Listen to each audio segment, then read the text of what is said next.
In other news, in the world of work, the clock is ticking and it seems like Elon Musk is setting a new time zone. The billionaire has claimed that employees at DOGE, the DOGE, that's the Department of Government Efficiency, are clocking a staggering 120 hours a week, pushing the limits of what's humanly possible. Musk took a jab at critics, saying our bureaucratic opponents optimistically work 40 hours a week. That's why they're losing fast.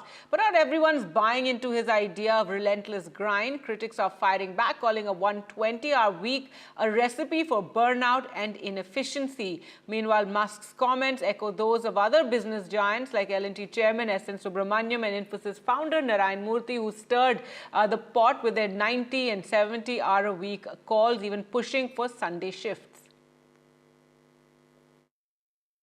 Forget 70 hours a week, forget 90 hours a week. The world's wealthiest man, as per Bloomberg Billionaires Index, Elon Musk, says one should work 120 hours a week. That's right, in his latest comment on X, in response to, of course, how his department is working, the department he's co-chairing now, mind you, he says that, look, working weekends is a superpower and one must work 120 hours a week. That's what his employees are doing at the DOGE. So, of course, very, very crucial to note here that this has once again reignited the work-life balance debate. Remember, we have in the past heard Infosys' Narayan Murthy talk about 90-hour work weeks. We've spoken about L&T's chairman, and now the world's wealthiest man, Elon Musk, putting the spotlight on the number of hours one should work. Now, of course, NDTV has been speaking to experts and analysts, and of course, many saying that, look, the focus should be on employee well-being now more than ever before. Remember, the focus should also be on what really is the right way to measure productivity. Is it the number of hours the right way to measure an employee's productivity, or is it about getting work done really at large?